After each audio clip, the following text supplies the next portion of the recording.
Heyo everybody, Haku here with this week's live reaction for Tower of God Chapter 426 or Season 3 Episode 9. So sorry, by the time I got home last night it was really late and I was really tired, so I'm just doing this in the morning on, kind of in the morning on Monday. So I was really super busy last week, that's why the review wasn't ever up. I took my notes on it. In case I ever did get time to record it, and it was a really good chapter, a really long chapter, so I had a ton of notes, and that's probably partially why I didn't have time to make the video, because it was probably going to be a really long one. My current plans right now are that I will combine the two reviews and just do a review of last week's chapter and this week's chapter tomorrow. But if I record the stuff for last week's chapter and it's super long and I decide to do two separate videos back to back, that might also happen. So maybe both of them together in one video tomorrow, or maybe in two separate back to back videos. Not sure which. So yeah, either way, let's get into reading 426. We've got Inside the Cage, Doc number 2. Welcome. Oh, again, we have these cheeks. Elder's envoy and his attendants. Alright. And we see Akryung, Apple, and Michael. This is interesting. So we know that Akryung now was working with them, and they were somebody sent from Hedon, pretty much. So we still don't know the total origins behind all of this, or what the end goal is in it all. Where's the Slayer? The Elder's envoy wants to speak with him. Lord Yama's with some other guests. Hello, lady. Guess, who could be more important than the Elder's envoy? He's with Slayer Karaka and the Slayer candidate. And we see the reactions from Apple and Michael. Aha, so they got here before us. To me, you seem less like a god, and more like a mean old thug. A thug, huh? Did you come here to die? Of course not. I came here to persuade you. Tower of God, chapter 52nd floor, Baylord Yama, 2. I've heard you're kind of a loose cannon, but you're even more extreme than I thought. Are all irregulars like you? And he squeezes his fist. Good. I can't stand it when people cower before me. Like I said, he would probably respect Bob standing up to him. But a Slayer candidate needs to be able to take responsibility for what they say. I know you're here to save Ha Jinsung, but you're messing up any possibility of negotiating with that stubbornness of yours. So, what are you going to do now, Slayer candidate? Surely you're not stupid enough to start a fight with me without some kind of plan, right? I want to make a bet with you for Dang Dang, Lord Yama. Okay. What? A bet? And even Karaka's looking on. I heard from Dang Dang you want to make Dang Dang the main attraction at the Canine Tooth Festival. He said whichever Rugrat ends up being the main attraction at the Canine Tooth Festival has to guard the Fang for a day, and then put it back where it belongs by midnight of that day. Yeah, the rules of this were still not fully properly explained, and even, there is some contradiction in some things they said now that we're seeing this compared to what they said last time. So I don't know how much of it is translation issues, how much of it just hasn't been explained yet, but I'm just rolling with it for now, confused at the actual ins and outs of it. Just now, Karaka said Dang Dang is in Madarako's floating castle, but my companions and I actually snuck him in here. Okay, and we see Raccoon have him. That video we showed you is from yesterday. Right now, Dang Dang is hiding somewhere in this cage with my companions. We want to defend the Fang with Dang Dang just like in a normal Canine Tooth Festival. If you and your henchmen can steal the Fang away from us by tomorrow at midnight, you win. But otherwise, if we hand the Fang back to you at midnight, we win. What do you think? Whoever loses has to do whatever the winner wants. Are you saying you want me to compete with you in the cage to see who can hold on to the Fang? Yes. In return, everyone except us can choose their own teams, just like in the previous Canine Tooth Festivals. And we have a pf from Kanzon. And now we have laughing, and we're seeing Ding Ding's father, whose name I am forgetting at the moment. Gato, there it is. Alright. And he's laughing. That's a good-looking panel. Wait, Yama, the Slayer candidate never said a word about any of this to me before. We would never... Fine. And he cuts Karaka off. Challenge accepted. If you win, I'll let Ding Ding go and do whatever you say. Really? I love the way Bomb gets this shining light. Really? Yep, but if you lose, I get to keep Ding Ding, and I won't help you fight Zahard's forces. You'll have to give up both Ding Ding's freedom and Ha Jinsung's life. Plus, I'm going to take that thorn of yours and chew you up, right down to the bone, Jovial Grace. So, you better be ready. What the hell was that, Jovial Grace? We came here to ask Yama for help. How could you provoke him like that? Karaka's chewing him out. And you never even asked me about it. Why the hell did you come here? Our goal and Ding Ding's freedom are totally separate issues. Saving my master may be important, but I can't force Ding Ding to be a prisoner for life. What? Besides, don't you think it's a bit presumptuous to expect Yama to help us even if we give him Ding Ding? If we win this bet, he might be more likely to help us. You fool. You have no idea how terrifying Yama is. Do as you wish, Jovial Grace, but I'm not helping you. He stomps off. I love this tantrum. In fact, if I catch Ding Ding, I'll make a deal with Yama right away. I'm done counting on you. At the same moment, Timisu.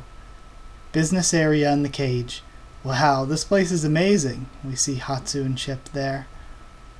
This building doesn't really suit Yama's image, does it? He must be more of a businessman than we thought. Madarako says Yama's one of the richest FUG slayers. I think he makes his money with sports entertainment. Sports entertainment? Yeah, you know, like sports and fighting events and stuff. Yeah, I'm pretty sure he's got a lot of secret gambling on the side, too. Okay. That must be why strength is like a kind of currency to these fighting dogs. You're right. No wonder they're constantly working out. Yeah, power's everything here. That's exactly right. Guide dog Jugung. I remember him from last time. Look at the face. In the cage, strength is both power and wealth. There are 3 types of people in the cage. Pure outside humans like you, canine lords who've inherited the mysterious ancient power of Lord Yama and his brothers, and mutts like us who came and settled here after wandering the tower. Among those 3 groups, the canine lords are the leaders of the cage. Right now, all of the leaders of our group are canine lords except one. They fight once every 10 years to see who will lead the group. Is that what they call the Canine Tooth Festival? That's right, Canine Tooth Festival. So, you know about it. We look forward to Canine Tooth Festival more than anything. Oh yeah? He sure seems happy, he thinks. Canine Tooth Festival is is a very special event to us. It's a chance to see the leaders fight each other either as one's looking for the regular with the Fang, or one's defending the regular. The main event of this Canine Tooth Festival is without a doubt between Lord Gato and Kanzone. Lord Kanzone, the third in command, sure is strong, but Lord Gato's been in second place for ages. The two of them have always fought each other on defense and offense, but Lord Gato always ends up winning. It's hard to say for sure, but there are rumors that Lord Gato's secret son is going to be the star of this year's Canine Tooth Festival. A lot of people think it'll be the most epic fight ever. I put my money on the Rugrat defending the Fang too, because my money matters to me. He's bound to help his own son, right? I see. The people living here definitely know about Ding Ding, but they've never seen him, and Chip's gathering information. This definitely works in our favor. But we're on Yama's turf here. He's got observers everywhere. Once they start recognizing us, we may never get away. I really hope everything goes according to plan. Kun. Oh my fuck it is. It's Chang and Quietro. I called the shit that of course they were going to be in this arc. Hey. Aren't those their companions? And Quietro's just pointing all excited. Ah. So this means that Elliot and Angel must be around here too, because they had them trapped in the White Heavenly Mirror. Ah. I just got a message from Bomb. Okay, we cut away and we're back to Kun and Rack's group. I think the deal with Yama went okay. Really? Good. Considering Lord Yama's personality, it's a miracle he made it out of there alive. But will you be okay with this? Huh? I know it's for the sake of your own freedom, but if you do this, you'll be turning your back on Yama. Won't this put your family in a tough position? I don't care about that. I've got other problems to worry about. What? Anyway, don't worry about me. No matter what happens, my goal is for Louis and me to be set free. Man, the cage looks really cool in this panel. I like the, just the big skyscraper-ish city-style look that this panel gives it. What? Dang Dang's back. Kanzon's room, Kanhong's room, Kanzon's daughter. Okay, Kanhong. Okay. I thought he was missing. What happened? We have, of course, Jalulu is there. Well, Lord Kanzon told me to hold on to Dang Dang until Canine Tooth Festival's over, so I was keeping him locked up in my kennel. But then some bastard named Juvial Grace barged in and escaped with Dang Dang. Jacked. Kanzon's daughter, C-rank regular, Kanhong. Alright? Juvial Grace. You mean the Slayer candidate? How would a mere rugrat like me know? Okay. Hey, intern, you said you saw the Slayer candidate, right? Yes. Was he a big deal or something, thinks Lulu? Now, even the Slayer candidate's getting involved on. She's flexing. Oh, this is great. Fine. In fact, this is even better. I don't need my father's help. I'll beat Dang Dang myself and become the star of the Canine Tooth Festival. I like that we're getting kind of a wide variety of characters with their own different goals for wanting to win the festival, you know? Alright. Now we're back at the Royal Hall. I heard the news, Lord Yama. You made a bet with the Slayer candidate, right? Yes. Why would you do him a silly favor like that? You could have just told him you wouldn't help him. To be perfectly honest, Ha Jinsung brought this on himself. Where'd he get the crazy idea of making a regular a Slayer candidate? He did this to himself because of his own greed, wouldn't you agree? Mind your own business. I'll decide what happens tomorrow. Not even an Elder's envoy can stand in my way. Besides, I never shy away from a bet. You don't seriously think I'll lose, do you? All you have to do is be quiet, sit back, and watch me win. Then, how about this? I brought a few members of my attendants with me this time. If we want to participate in the fang stealing game at the Canine Festival 2, or Canine Tooth Festival 2, if we win the bet, you know what I want, don't you? And then Yama looks disappointed, or upset, at the prospect. A few hours later, 10 minutes before midnight. Bom, we're heading over to where the fang is now. Yama hasn't done anything suspicious, has he? We see Bom meditating with the Shinsu congealing around him like we've seen before. No, he'll only act if we steal the fang at midnight. Those are the rules of the Canine Tooth Festival. What about Karaka? I wouldn't count on him. He even might end up turning against us. I wouldn't want to have to fight Karaka too. Aren't we a bit short on people, Bom? We'll just have to try our best. I'll keep an eye on the enemies. Good luck with Dang Dang and the Fang. Alright, and of course I think that Chang's group is probably going to help Bom's group in the end. And even Elliot and Angel might help them. Be careful, Bom. I will. You be careful too, Kun. Man, this is a really good scene. I love seeing Bom meditate with the Shinsu congealing around him like this. And we see the massive ball of it behind him. Gosh, Bom has become so cool this season. Who's there? Okay, and we have somebody coming up in a cloak. Alright. Is this going to be Akri Young? Yeah, I saw the purple thing. Okay. Wait, you? This is going to be weird. And it looks like he's congealing his own Shinsu? It's Shinsu. And Bom has to move out of the way. Alright. What's going on? Man, that's a good looking panel too, with Bom just floating in the air and the debris flying around him. What's Ghost doing here? And he lands on some of the rubble. What's he doing here? I haven't even heard anything about him since I was on the floor of test. What's he suddenly doing in Yama's territory? Hey, what are you doing here? Why are you attacking me out of nowhere like this? And he's congealing another bong of Shinsu. That's some really powerful Shinsu. He used to be a spear bearer. Did he change positions? That Shinsu. And it's swirling around him. It's the strongest of any C-rank regular I've encountered so far. Alright, we're cutting away. The Canine Tooth Festival Arena. We have the Fang. Is that the Fang? And Ding Ding and Kun are in there. It's a lot bigger than I thought.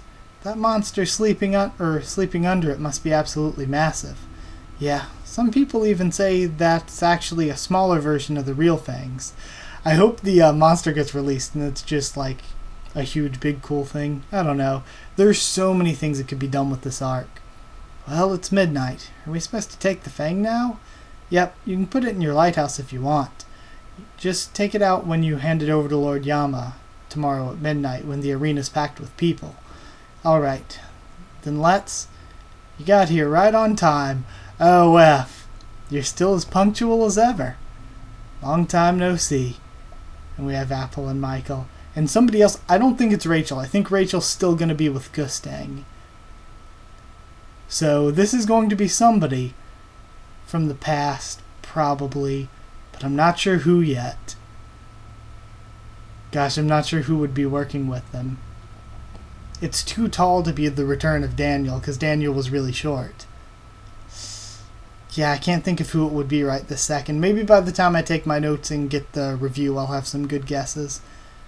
I know you've been looking all over for us. What a funny coincidence to run into you here like this. AA, you. What the hell are you bastards doing here?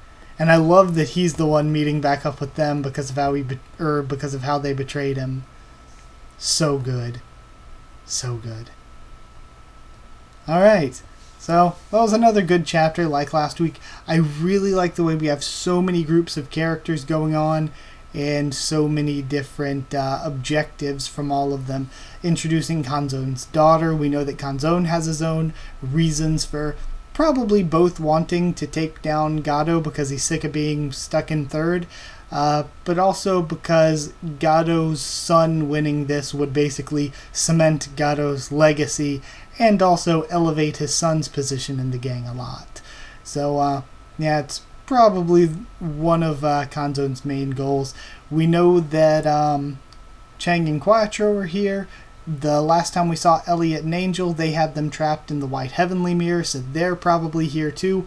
All of them have reason to dislike Rachel's group, so they will probably end up helping Bomb, not just because of disliking Rachel's group, but also because you would feel like Chang, we don't know his goals yet, he's kind of mysterious, but we know he has some weird connection with what's going on with Yama, so if that's the case, maybe he wants to take down Yama. He has his own goals, but they kind of would align with helping Bomb win the bet and being part of the winning team helping him. And Elliot, who knows? Because we know that Angel didn't like the place she was in. She was... she had kind of a tragic-ish backstory, but we don't know much about Elliot other than that he's one of the mad dogs of Yama, so maybe he doesn't like being a mad dog or being raised to be a fighting dog or whatever, and because of that, perhaps he wants to help Bomb's group, but no idea. Or maybe Bomb gained his respect by defeating him. No clue. But we can assume that they're going to play a role somehow. And Vargarv will probably come back now that he's got his power-up or whatever. So if power-up Vargarv is back, Elliot's back, we're probably going to figure out who the third Mad Dog is at that point, if it isn't just Chang. So, yeah, I guess that's it. I'll have a review for last week's chapter and this week's up as soon as possible. Probably try to put them both in one video together. I really liked last week's, though. It introduced a lot of good new concepts into the plot. And like I said during the reaction, there's just so much that can be done with this arc. So many different paths that CU could take for the story. So yeah, I loved it. Hope you enjoyed it too. Like if you did like the video and comment down there to tell me what you thought of the chapter and what you thought of my thoughts on it. Subscribe for more. Tower of God, much more on the channel. Follow on Twitter if you want, then I can try to keep you updated there and stuff for the channel. And if you want a link to our Discord server to talk to me or more of us about this series or anything else, then just ask and I can give you a link. That's it. Thank you once again for watching, and I'll see you all next time.